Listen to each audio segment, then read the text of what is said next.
Hey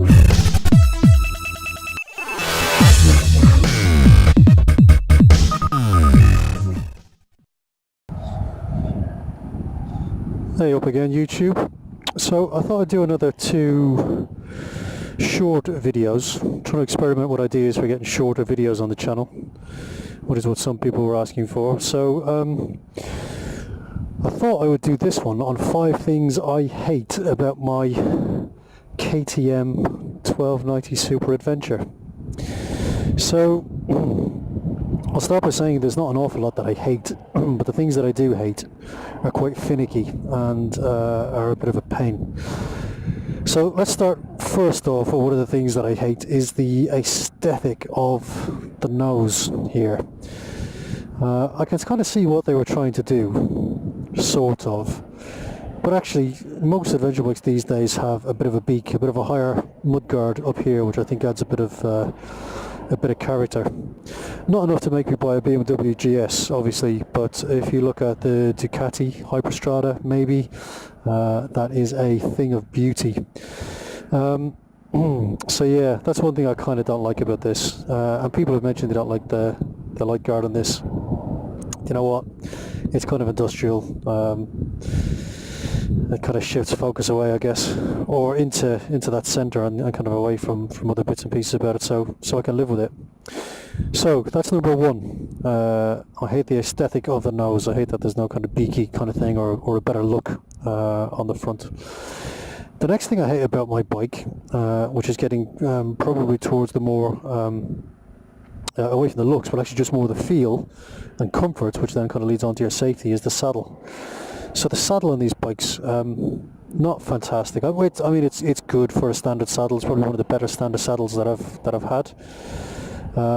However, I think it's just not great for full days out. So I put a beaded seat on this as well, but even that is not giving me the real comfort I want over kind of 700, 800 miles in a day. I have actually gone for the ergo seats as well, and I hated that even more. So that's gone, believe it or not. So that was number 2. The next thing I hate were the standard pegs. So the standard pegs just weren't giving me enough kind of leverage and control, which I really didn't like. I really didn't like very much at all. So they were swapped out, and I do quite like the ones that are on there now, but the standard pegs were pretty bad, and considering they're actually a big part of your control mechanism with the bike, that is pretty bad. Which then leads me on to the kind of last 2 and the kind of more serious ones. The grips on this bike, I don't have the biggest hands in the world, but they're not particularly wide, right? So you don't get a chance to kind of move your hand around an awful lot on these grips. So you're kind of stuck in one place, and that is particularly painful when you're actually on a longer day out. It becomes a bit of a pain in the backside. So that's number 4. And the 5th and final thing that I hate about my bike, and actually this one is probably the most serious one, because it is actually all about control, and that is the gear pedal down here. So that is really, really, really stumpy. Now I know why they've done it, and they've got a spring on it it's basically for when it keels over.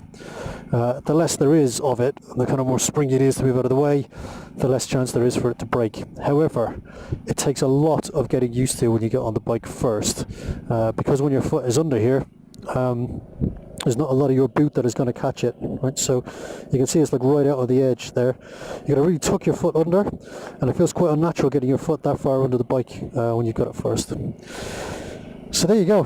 There's the 5 things I hate about my KTM 1290 Super Adventure. Time to go ride it. Ciao.